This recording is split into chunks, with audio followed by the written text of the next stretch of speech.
भैया मुझे आप एक बात बताओ, मेरी समझ में एक नहीं आता। भाई हर आदमी रोटी खाता, गोबर तो कोई नहीं खा रहा, लेकिन ये कुछ लोग मैंने ऐसे देखे हैं कौम के अंदर जो बिना किसी सबूत के बैरिस्टर साहब को या किसी भी आदमी पे इल्जाम लगा दूं। अब भाई साहब आप आए हो, मैं आप पे इल्जाम लगा दूं, लड़की छेड़ के आए हो, कोई सबूत तो होगा। मैं इस कौम से ये कहना चाहूँ आपके माध्यम से कि ये जो तुम सबूत लगा, ये तो तुम इल्जाम लगाते हो अपने भाई पे, भाई सुनने की बात है भाई। मुझे एक बात बताओ, अभी कई साल पहले नुके केले भट्टे पे बंदर आया, किससे सुनी? ताऊ से सुनी, खाला से सुनी, पूरे हिंदुस्तान के टीवी चैनलों ने बंदर ही बंदर दिखाया। लास्ट में क्या हुआ? बंदर था ही ना। चचा बताओ मैं गलत कह रहा हूँ क्या? भाई किसी चीज का सबूत तो हो। तुम जो बी टीम बता रहे हो अपने कौम के आदमी को, और आज मैं एक बात और बताना चाहूँ, आने वाली नस्लों के लिए इस हिंदुस्तान में कोई भी रहनुमा बनने के लिए तैयार ना होगा इस कौम का, इसकी वो हालत होनी है। मैं भाई साहब एक आम आदमी हूँ, मेरा रिकॉर्ड देख लो, मैं ना नेता हूँ ना अभिनेता हूँ, मैं कुछ नहीं हूँ। मैं एक छोटी सी नौकरी करता हूँ कंपनी में, सैमसंग में अपने बच्चे पाल रहा हूँ, लेकिन मैं जज्बे के साथ ये कहूंगा कि जब तक कोई सबूत ना हो तो किसी भी हाथ पे इल्जाम लगाना बेकार है। अरे दूसरे को छोड़ो, हमें तो दुख होता अपनों पे, अपने इल्जाम लगाते, कोई नहीं कहता। अब मुझे एक बात बताइए, अगर ये एक ही कौम के हैं तो गामा साहब को कैसे टिकट दे दिया? 20 साल सपा में अपनी सर्विस देते हुए सपा से, और वो सपा से रूठ के आ गए, और अखिलेश की खुद माँ, बताइए, उसकी खुद माँ कल जो है बीजेपी ज्वाइन कर ली है। एजेंट कौन है बताइए आप? मैं एजेंट हूँ क्या? ओवैसी एजेंट है। ओवैस के किस घर वाले ने बीजेपी ज्वाइन करी है?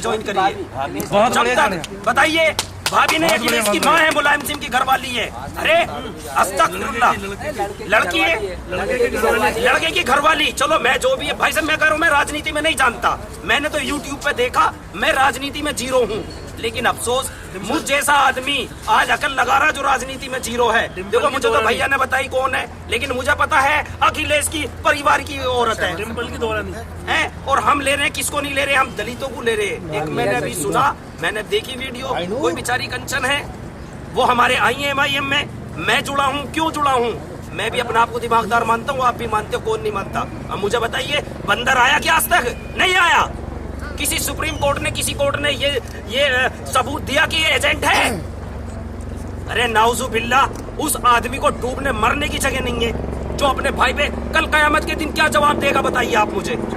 जब उसका गिरेबान पकड़ा जाएगा, ओवैसी साहब कहेंगे कि मैंने, ए अल्लाह, मैंने, बताओ कौन सी एजेंट बना करा? अबे 5000 करोड़ का मालिक बादशाह, वो आदमी एजेंट बनेगा जिसके पुरखों ने 5 टन सोना देश के लिए दिया।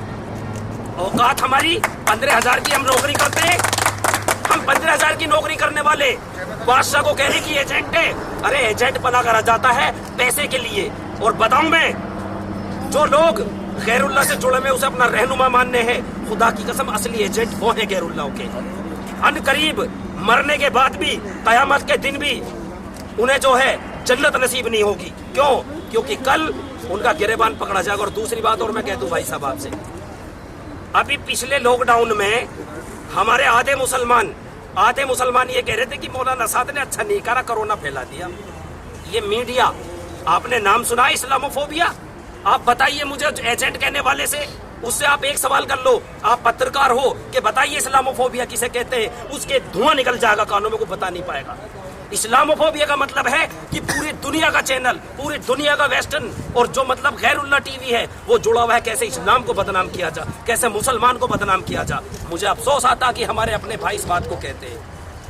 कल कयामत के दिन उनका गिरेबान पकड़ा जाएगा। और दूसरी बात, मैं आखिरी बात कहना चाहता हूँ भाई साहब, समय मेरे पास वक्त है, मुझे ड्यूटी भी निकलना, बहुत सारे काम करने, खेती बाड़ी मैं करता हूँ, छोटा सा मेरा खेत है, उसमें अपने बच्चे पाल रहा हूँ मैं, लेकिन रोना आ जाता।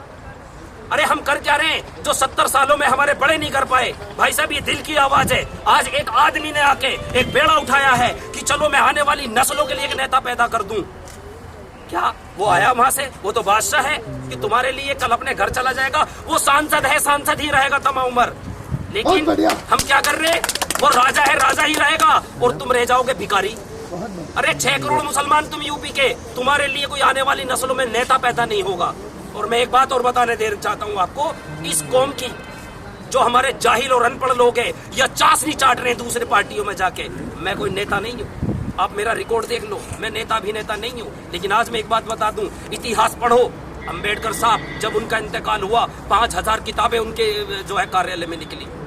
कितनी 5000 किताबें हैं। दलित समाज में एक आदमी उठा, उसने उन्हें भारत रत्न बना दिया। गांधी हिंदू लोगों में एक आदमी उठा, उसने उन्हें महात्मा बना दिया। और अस्तगफिरुल्लाह हमने एजेंट बना दिया। कौन?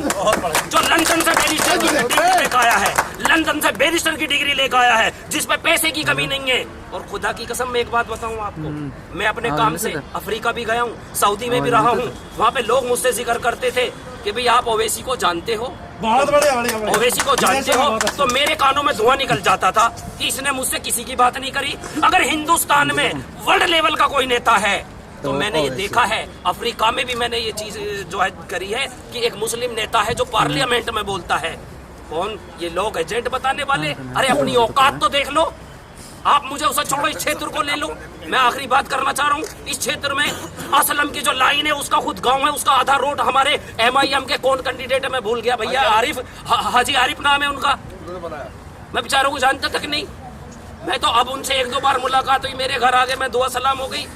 खुद सिकरोडे के रहने वाले हैं असलम भाई। उनका आधा पत्रकार साहब जाओ और उस पर सर्वे कर लो लेके फाटक से, और जो आधा रास्ता आता है उनका उन्होंने बनाया है। तुम्हारे खरंजे ये बना रहे, तुम काय के MLA काय के MP, कोई भी किसी पार्टी से है।